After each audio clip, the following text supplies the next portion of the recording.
Boa noite a todos os presentes aqui no plenário. Quem está acompanhando fora do plenário também, porque não pôde ficar aqui, já lotou, também sejam bem-vindos. No primeiro momento, eu acho que a gente avança bastante quando a gente constrói e aprova o Plano Municipal da Educação dentro de uma perspectiva de política de Estado, que significa o seguinte: já há algum tempo no Brasil, não foi uma criação desse governo ou do atual governo federal da presidenta Dilma, o processo de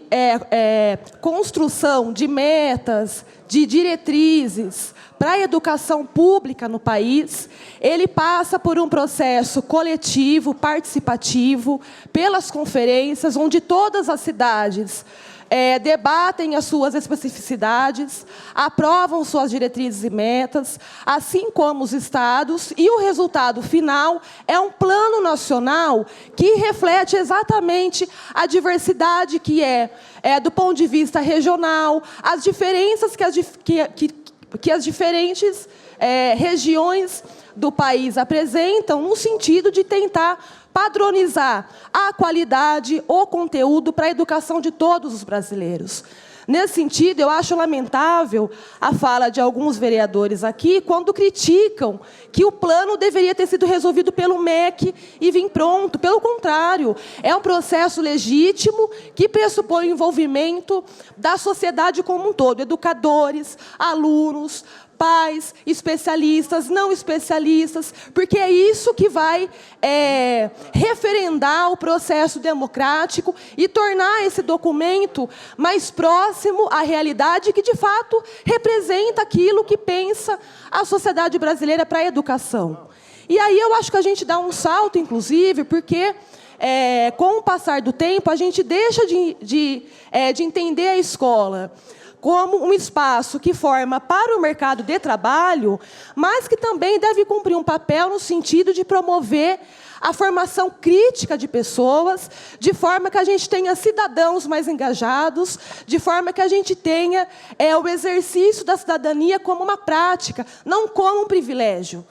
Porque ainda hoje, no Brasil, de fato, quando a gente fala em participação política, isso se dá de forma um tanto privilegiada e com bastante desigualdade. Vide, por exemplo, a representação de mulheres nos espaços de poder. A gente, apesar de ser maioria da população brasileira, a gente não representa nem 13% das mulheres parlamentares no Brasil. Então, a escola ela passa a cumprir um papel para além dessa educação tradicional, de discutir temas e levar esse debate para a sala de aula no sentido de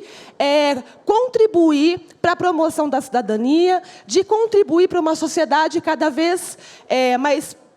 pacífica, mais tolerante, porque o fato concreto é que, quando a gente olha qualquer nação desenvolvida, que tem indicadores de qualidade de vida altos, o que a gente vê é que o processo de educação ele teve um papel fundamental. E, nesse contexto, a gente aprova um plano que também segue aquilo que a gente tem como preceito máximo, que é o que orienta as ações do poder público no Brasil, que é a nossa Constituição Federal, que diz ali que o Brasil é um Estado laico, que significa o quê? Aqui no Brasil, as religiões, as culturas, as comunidades, a sociedade ela tem a liberdade, ela tem o direito de se organizar, de ter sua crença, de ter seus valores, e que isso é legítimo e que o Estado não pode interferir na forma como a gente pensa. E isso a gente defende. E que, quando as políticas de Estado, em algum momento, se contradizem com a doutrina religiosa ou o pensamento de determinados grupos, o que deve nortear a ação do Estado é a Constituição, ou seja, é o preceito de que o Estado precisa e deve garantir que as políticas públicas tratem a todos de formas iguais. Ainda que haja diferenças, não cabe ao Estado julgar quem está certo ou quem está errado, não cabe ao Estado promover nenhum juízo de valor daquilo que, muitas vezes, os grupos, seja por orientação religiosa, por, muitas vezes, tradição cultural, podem discordar. E aí o Estado tem a obrigação de promover instrumentos que garantam que essa diversidade de opiniões e de ideias seja respeitada, sem privilegiar um nem outro. Muito bem. E acho que aqui em Araraquara, em que pese algumas críticas ao processo como foi feito o debate do plano municipal, eu acho que quando a gente olha o documento por inteiro, a gente tem um documento bastante positivo, que se for seguido, e cabe a todos nós fiscalizar para que ele seja seguido, a gente vai conseguir, assim, não uma mudança radical, mas dentro daquilo que se propõe o plano, ou seja, para os próximos 10 anos, a gente pode, sim, chegar no médio prazo com um resultado bastante positivo, quem sabe, de uma formação educacional de crianças, de jovens e de adultos mais qualificada, né? Onde a gente tenha cidadãos melhores para lidar com uma série de desafios que o Brasil ainda enfrenta. Entre eles, existem algumas questões aqui no Brasil que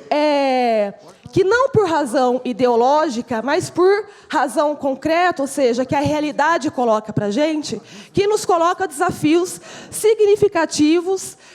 sobretudo porque o Brasil, como Estado democrático, ele assina tratados e convenções internacionais se comprometendo com metas claras a erradicar, por exemplo, a miséria, a tentar erradicar ou diminuir o número altíssimo, por exemplo, de homicídios de mulheres, de morte de mulheres, porque a gente ocupa a 7ª posição no mundo no ranking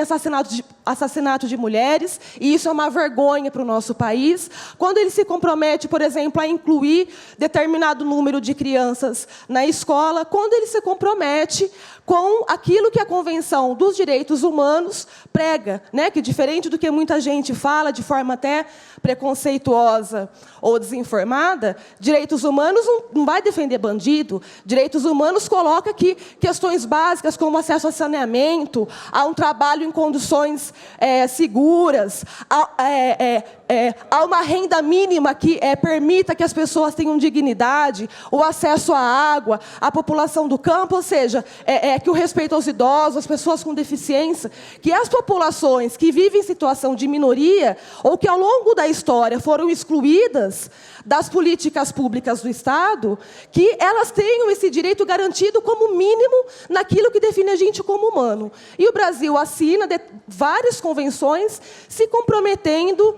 com metas claras a tentar reduzir essa situação que ainda nos marca perante o mundo como uma sociedade subdesenvolvida. Quando a gente olha os indicadores da qualidade de vida aqui no Brasil, a gente percebe que tem muito, muito que caminhar ainda para que a gente possa ter um país de fato justo e que permita que a sua população viva com dignidade. Só um minutinho, presidente. Como o meu tempo já está esgotando, eu quero pedir o tempo do vereador Ed Lopes, que vai passar. Vereador, está passando o tempo dele para você. E dentro desses desafios que a gente tem pela frente, alguns aparecem de forma muito clara. Então, no que se refere à questão da violência contra a mulher,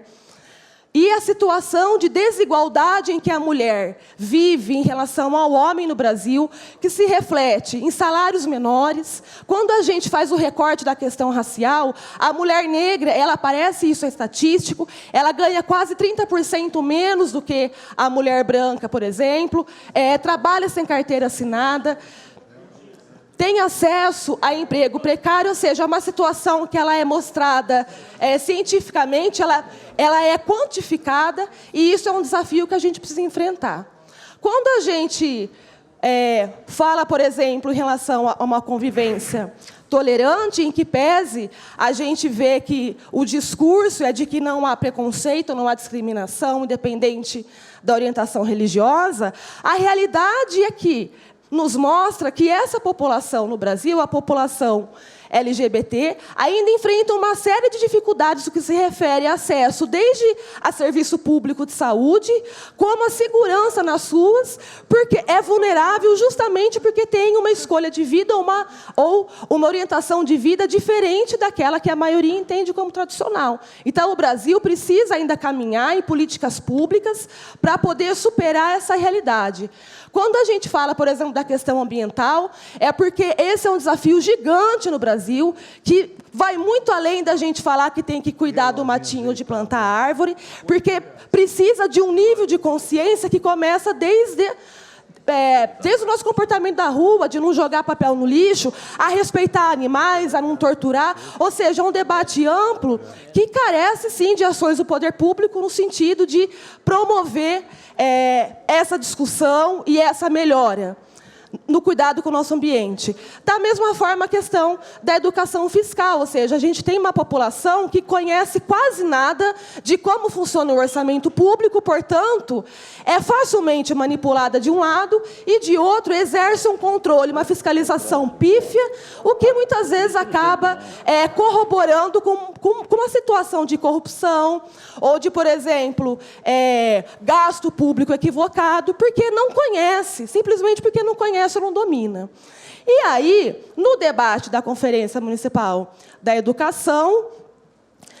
foi aprovada uma proposta, entre tantas estratégias que a gente vê aqui, uma que diz respeito à educação de jovens e adultos, no tema que busca ampliar o aprendizado, que diz ali o seguinte: trabalhar as matérias transversais do grupo de jovens e adultos e trabalhar temas transversais já é uma diretriz, que não é desse plano, vem desde o plano, acho que anterior a algum tempo, e aí ela elenca temas que ela entende que sejam prioritários que a gente trabalhe na sala de aula. E aí elenca que a gente tem que trabalhar a questão da desigualdade entre homens e mulheres, ela diz que a gente tem que trabalhar a questão da diversidade sexual, a questão ambiental e a questão fiscal, se utilizando, inclusive, das artes como uma forma de melhorar ou ter uma ferramenta alternativa para poder qualificar essa discussão ou levar o debate para a sala de aula. Muito bem. Boa parte das críticas daqueles que defendem a retirada desse artigo do plano se dá por razões que, ainda que eu acho que seja legítima do ponto de vista da crença, tem muito pouca consistência quando a gente olha a realidade para poder justificar. Por exemplo, a questão das cartilhas. Essas cartilhas que estão usando como exemplo de algum tipo de material público, pedagógico, que pode ser perigoso ou equivocado, pelo que eu vi e exemplos que nos deram, foram casos pontuais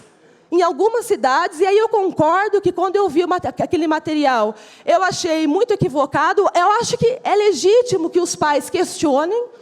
mas não é nenhuma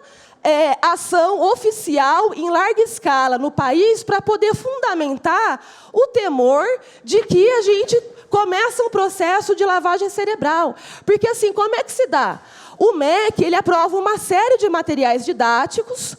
Cada escola escolhe, de um ano para outro, o material que vai trabalhar. Essa decisão é dos professores das escolas. A gente não tem nenhum fato desse aqui em Araraquara. Vocês estão balançando a cabeça, não concordando? Eu estou explicando como a coisa funciona na prática. Não existe nenhuma imposição de material. E aí, se os senhores têm dúvida, eu acho importante, procura a escola e aí pergunta para a diretora ou um professor como que funciona, porque daí a gente consegue saber, assim, o fato real, né? Muita coisa se dá no campo da especulação. Todo ano, os professores, as escolas, se reúnem, os professores, coordenador pedagógico, definem o material didático dentro daqueles que o Ministério da Educação aprova e trabalham com essa cartilha como fundamento para poder aplicar o conteúdo. Esse caso, eu acho infeliz, daquela cartilha, até mesmo aquela que o senhor Wilson passou para a gente como exemplo, ela nem sequer foi distribuída pela Secretaria da Educação. Então, assim, foi uma situação pontual que a gente teme que ela vire regra. Não há nenhum indício de que isso está acontecendo no Brasil ou mesmo em Araraquara. A gente não tem nenhum histórico desse aqui nas nossas salas de aula. A gente tem um corpo de pessoas sérias e, se não tem, por parte do MEC ou por parte daqui da nossa rede, nenhum tipo de ação que comprove que esse temor é realidade, por que é que eu tenho que, então, retirar o ponto? Segunda coisa, quando fala ideologia de gênero, ora, o senhor trouxe uma explicação aqui, eu até questionei. Existe uma corrente teórica que trata o debate de gênero de uma forma quase bizarra, como o senhor trouxe. O fim da família, o fim da autoridade dos pais sobre aquilo que a escola vai educar. É uma forma de uma ideologia que é nefasta para a constituição, para a convivência daquilo que a gente entende como seria minimamente razoável na sociedade. Dentro daquele paradigma que o senhor trouxe aqui, daquele conceito, eu também seria contra. Aliás, eu sou contra. Eu acho aquilo absurdo. Como eu disse, eu acho que o Estado não cabe à discussão de valores moral. Essa é uma coisa legítima, uma moção legítima da família, dos grupos, das igrejas, das culturas. Não é a escola que tem que dizer. Agora, a gente também não tem nenhuma ação de política pública no Brasil, ou aqui em Araraquara, que demonstre qualquer base real de que esse temor ele é verdade. Porque, assim, quando a gente fala de política pública para a superação da desigualdade de gênero, eu estou falando da Lei Maria da Penha, eu estou falando de ações quando constrói moradia popular, que passa no nome da mulher, eu estou falando da ampliação do número de creches, eu estou falando da luta hoje para que os homens tenham direito à licença paternidade, porque se a gente entende que o homem é tão responsável quanto a mulher na educação do filho, ele precisa ter direitos que a mulher também tem. Então, assim, é uma agenda que procura tratar que a diferença entre homem e mulher não se torne desigualdade, seja no salário, seja no exercício político, seja na vida cotidiana. Qualquer outra interpretação, com todo respeito, ela está no campo especulativo, porque a gente não tem nenhum exemplo concreto. Acho que foi o vereador Elias que inclusive chegou a dizer no jornal de um caso que aconteceu em Santa Catarina, no Rio Grande do Sul, onde a aplicação do gênero teve efeito nefasto na família. Eu gostaria que o exemplo fosse trazido e que a gente pudesse saber realmente do que é que a gente está falando. Porque para a educação, para o governo, para as organizações que tratam a questão dos direitos humanos no mundo todo, desigualdade de gênero significa desigualdade entre homens e mulheres, ponto. E aí a gente tem que dizer como é que isso afeta a vida cotidiana de mulheres, de famílias e de homens, e como é que a gente pode agir para poder superar essa realidade. Ora, no Fórum da Educação foi proposto que, uma vez que a escola deve cumprir o papel de formação crítica, cabe à escola abordar determinados assuntos no sentido da garantia dos direitos e de entender que, ainda que haja formas diferentes de se amar, eu tenho que respeitar, e o Estado garante isso como direito, que ainda que mulheres e homens sejam diferentes, no que se refere aos direitos, a gente não pode ser discriminada, que ainda que existam diferenças, ou não existem entre brancos e negros, isso não pode se refletir numa situação, por exemplo, onde a população negra ela ocupa, assim, um índice gigante quando a gente analisa as vítimas da violência no Brasil, e isso não é por um acaso. E aí se tem uma proposta de que a escola trabalhe esse conteúdo, adaptado, obviamente, à realidade sociocultural, para a educação de jovens e adultos. E aí eu pergunto, em que sentido essa discussão no âmbito da escola com uma população adulta vai trazer algum prejuízo para a sociedade? Ou se isso, ao contrário, pode servir para que a gente tenha cidadãos mais conscientes de que diferença não é desigualdade, e que, portanto, eu penso diferente, o outro pensa, o Estado garante que seja assim. Essa foi a única motivação que levou à aprovação dessa proposta, e por todas as razões que foram explicitadas até aqui, nós vamos aprovar, sim, o plano, porque ele é maior do que esse ponto, mas a gente passa imediatamente depois à discussão da emenda, porque nós somos convencidos de que não só eles estão bem intencionados, como é um argumento bastante razoável. E eu, pessoalmente, considero que a escola é um espaço de excelência para que esse debate seja feito da forma como a Constituição brasileira prevê que seja feita. Obrigada.